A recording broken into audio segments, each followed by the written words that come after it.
ሰላም ሰላም እንዴት ናችሁ? በደቦ ማሰብ ወይም ማስ ቲንኪንግ በሚለው አርዕስታችን ላይ ፓርት 3 ደርሰናል ወይም ሶስተኛ ክፍል ላይ ደርሰናል። ለዛሬ የመረጥኩት ነጥብ በደቦ ማሰባችን ተጎታች ያደርገናል።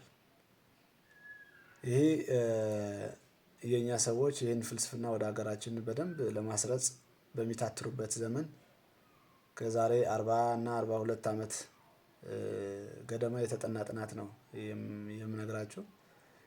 ይህ ጥናት በ19 እንደ ፈረንጆች አቆጣጠር በ1992 ነው የተደረገው። ጥናቱ ምን ይላል? ሰዎች በደቦ ማሰብ ሲጀምሩ ግል እሳቤያቸውን በሙሉ በማጥፋት ወይም ማንነታቸውን በማጥፋት የማይጨበጡና ኢሞሽናል በሆኑ አስተሳሰቦች ተጎታች ይሆናሉ። ያ ማለት የተወሰኑ ግለሰቦች ይሄ ቡድን ወይም ይሄ መንጋ ወደ ፈለጉበት አቅጣጫ የመጎተት እድል ያገኛል። እና ይሄ የሆነበት ዋነኛ ምክንያት ሰዎች ለምንድነው ይሄንን ፍልስፍና የመረጡት የሚለውን ሲያብራራ ስለ ሰዎች መብት ነው የሚያወራው። የግል መብት ለማስከበር በሪሶርስ ደረጃ ራሱ ኮስቲ ነው እና ይሄን ኮስቲ የሆነ መብት አከባበር ሊጎትቱን ላሰቡ ሰዎች ምቹ አይደለም። ምንድነው የተመረጠው?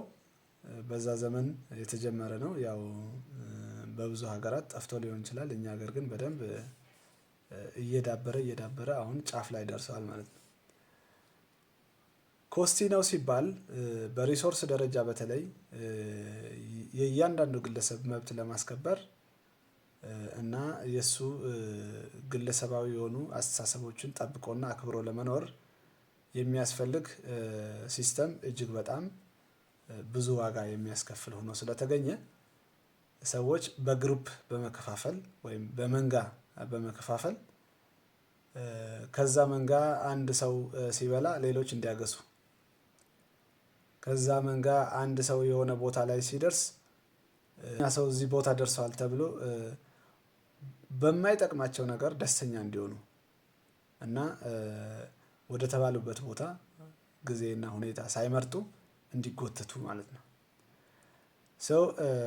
ይሄ ነገር ጎጂ እና በጣም አእምሮን ሽፍት የሚያደርግ ሰዎች በራሳቸው አእምሮ እንዳያስቡ በራሳቸው ስብዕና እንዳይቀጥሉ እንዳይኖሩ የሚያደርግ እጅግ በጣም አደገኛ ሁኔታ እንደሆነ ከዛሬ 40 እና 42 ዓመት በፊት ተጠንቶ የተቀመጠ ነው ማለት ነው። ይመስለኛል የኛ ሀገር ሰዎች ይሄ ጥናት ጎጂ ነው፣ ይሄ ችግር ያመጣል ተብሎ በሚወጣበት ዘመን በተቃራኒው ነው የተጠቀሙበት። እንደውም በቀላል ኮስት ሰዎችን ኢሞሽናል በማድረግ ወደምንፈልገው አቅጣጫ መጎተት የሚያስችል ፍልስፍና ካለማ ያው እንጠቀምበት አይነት ነገር ይመስለኛል። በደንብ ተደርጎ ስራ ላይ ውሏል። ይኸው እስከዛሬ ጭራሽ ወደ ህመም እስከሚቀየር ድረስ ምንም የማይጠቀም ሰው አንዳንዴ በሚገርም ሁኔታ ማለት ነው ያ ነገር ኖረም አልኖረም ምንም የማይጠቅመው እንደውም በተቃራኒው ከፍተኛ ጉዳት ሊያደርስበት እንደሆነ እያወቀ የኛ እኮ ነው ይላል። የኛ ሰው ነው እንደዚህ ቦታ ላይ ያለው ወይ የኛ ሰዎች ናቸው ይሄንን እያደረጉ ያሉት ብሎ በስቃዩ ሊኩራራ ይፈልጋል ማለት ነው። ይሄ የተሰለበ ግለሰባዊ ማንነት ማለት ነው። በሁለተኛ ደረጃ ግለሰባዊ ማንነታቸው የተሰለቡ ሰዎች ሲሰባሰቡ የሆነ ሰው ፋብሪኬት ያደረገላቸው ኢሞሽናል ኮዝ ብቻ ተጠቅመው በጣም ቫዮለንት የሆነ እንቅስቃሴ ሊያደርጉ ይችላሉ ይላል በጥናቱ ማለት ነው። በግላችን ስንሆን በፍጹም ልናደርጋቸው ቀርቶ ልናስባቸው የማንችላቸው በጣም ዘግናኝ የሆኑ ድርጊቶችን ልንፈጽም እንችላለን ይላል። እንደውም የመንጋው አባላት በማነስና በመብዛት ነው ጥናቱ ያስቀመጠው። የመንጋው አባላት እየበዙ በሄዱ ቁጥር ሊፈጽሙት የሚችሉትን ኢሰብአዊ የሆኑ ድርጊቶች እየከፋ ይመጣል ማለት ነው። ሶስተኛው በጥናቱ ላይ የተቀመጠ ነገር ምንድነው? መንጋው ለመታለል በጣም ቅርብና ተጋላጭ እንደሆነ አስቀምጧል። ምንድነው? የመንጋው አባላት እንደሆኑና የመንጋው ዋና ሰዎች እንደሆኑ አድርገው ራሳቸውን የሚቆጥሩ አታላዮች መንጋውን ማኒፑሌት ያደርጉታል ብለናል ቅድም። የግል ጥቅማቸውን የጋራ ጥቅም እንደሆነ አስመስሎ የማቅረብ ነገር ለዛ ምቹ እንሆናለን። የግል ጥቅማቸው ሲባል የግል ስብዕናም ሊሆን ይችላል፣ ስልጣንም ሊሆን ይችላል፣ ገንዘብም ሊሆን ይችላል።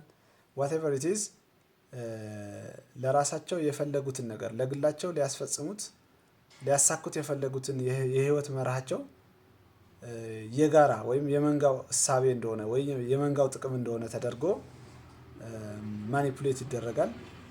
ቅድም እንደነገርኳችሁ ግለሰባዊነታችንን በሙሉ በማጣታችን ምክንያት ተጎታች ስለምንሆንላቸው እነሱ ወዳሰቡት ወይም እነሱ በፈለጉት መንገድ እንዲጎትቱንና ማስፈጸሚያ እንዲያደርጉን በጣም ቅርብና ተጋላጭ እንሆናለን ማለት ነው። ሰዎች የግል ጥቅማቸውን ለማስፈጸም መንጋውን እንደ መሳሪያ የመጠቀም አባዜ ያዳብራሉ። ለዛ መንጋ ደግሞ በመንጋ ማሰብ ለዚህ አይነት ማኒፑሌሽን በጣም ምቹና ቅርብ እንሆናለን ማለት ነው። ሰው ለመታለል በጣም የተዘጋጀና ቅርብ የሆነ አስተሳሰብ ነው በመንጋ ማሰብ። በስተመጨረሻ እስቲ ራሳችንን እንጠይቅና አሁን በሀገራችን በኢትዮጵያ ውስጥ ሆነን እኔ ብሎ እንደ ግለሰብ በነፃነት መኖር የሚችል ሰው እንፈልግ። በራሳችን በገዛ ሀገራችን እንደ ግለሰብ እኔ ሁነን ወይም ራሳችን ሁነን የመኖር እንቅፋቶች ምን ምን እንደሆኑ ለራሳችን እንጠይቅ። በምንም መንገድ ሰው በመንጋ ማሰብ አይችልም፣ ራሱ መሆን አይችልም ማለት ነው። በመንጋ ማሰብ ከቻለ እንደ ራሱ ወይም እንደ ግሉ ማሰብ አይችልም ማለት ነው። በግለሰብ ደረጃ አስቦ የራሱ ስብዕናና አይደንቲቲ ጠብቆ መኖር የሚችል ሰው ከሆነ ደግሞ ከመንጋው ጋር ፊት አያደርግም ወይም ማች አያደርግም ማለት ነው። ይሄ በፊት አለማድረጋችን ወይም ከመንጋው ጋር በትክክል መቀራረብ ባለመቻላችን ሊደርሱብን ከሚችሉ ተጽዕኖዎችን ለመራቅ ወይም እነሱን ለማቅለል ብለን የማናምንበትን መንጋ ውስጥ ልንገባ እንችላለን፣ ወይም ገብተንም እየኖርን ነው ማለት ነው። ብዙዎቻችን በእርግጠኝነት ውስጣችን የማያምንበት መንጋ ውስጥ ገብተን ነው የምንኖረው። ይሄ ማለት ሙሉ በሙሉ አይደንቲቲያችን አልጠፋም።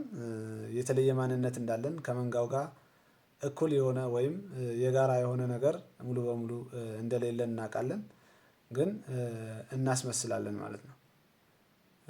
መገለልን በመፍራት ወይም የመንጋው አባላት ጋር ሊደርስብን ከሚችሉ ተጽዕኖዎች ጋር ለመራቅ ብለን እያስመሰልን የምንኖር ሰዎች በጣም ብዙ ነን። ይሄ ቢያንስ ሙሉ በሙሉ አልረፈደም ማለት ነው።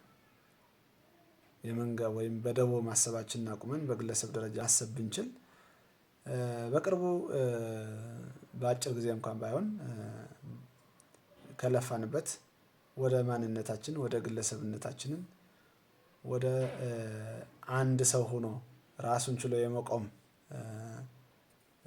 እሳቢያችንን መመለስ እንችላለን ማለት ነው። ባይ ዘ ዌይ ይህን አስተሳሰብ ለማፍረስ በጣም አስፈሪ ሊሆን ይችላል ይመስላል። ግን ከብዙ ዓመታት በፊት እንደኛ ሰዎች እድሜያቸው አንዳንዶቹ ከኛ ያነሱ አስተሳሰባቸው የትምህርት ደረጃቸውም ቢሆን ብዙዎቹ አሁን ካለው ጄኔሬሽን በጣም ያነሱ ሰዎች ለግል ጥቅማቸው ወይም ለራሳቸው የህይወት መርህ ብለው የተከሉት እንስሳዊ የሆነ ባህሪ ለማጥፋት አሁን ላይ መፍራት ያለብን አይመስለኝም። ማጥፋት በአጭር ጊዜ ውስጥ ላይቻል ይችላል። ማጥፋት ግን ይችላል ብለን ከተነሳን እናጠፋዋለን። ራሳችን ችለን እንኑር፣ ራሳችን ችለን እናስብ። እኛን ከመሰሉ በትክክል ራሳቸውን ችለው ከሚያስቡ ሰዎች ጋር በጋራ መስራት አይቻልም ማለት አይደለም። ራስን መሆን ማለት በራስ እሳቤ የራስን አስተዋጽኦ እያደረጉ በጋራ መኖር፣ በጋራ ማሰብ ማለት ነው። ይህ አስተሳሰብ የተመቻችሁ የምታምኑበት ሰዎች ቻናሌን ሳብስክራይብ በማድረግ ለሌሎች እንዲደርስ ደግሞ ላይክ እና ሼር በማድረግ ቻናሉን እንድታሳድጉ አደራ እላችኋለሁ። አመሰግናለሁ።